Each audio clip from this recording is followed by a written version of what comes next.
Yo, hello everyone, and welcome back again to a brand new video. In today's tutorial, guys, I'm going to show you how to change Instagram profile picture within few steps. First of all, make sure to open your Instagram account. From there, go again and click on your profile, and from there, basically your profile account will be opened. What you will need to do is to simply hover on your icon. As you can see, you see the pen next to your icon, which is this one.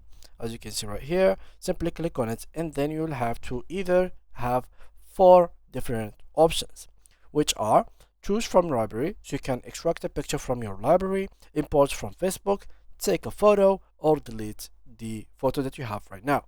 So for example, for us, I'm going to choose something from library. There we go. Now I can choose, for example, this one, and click on done.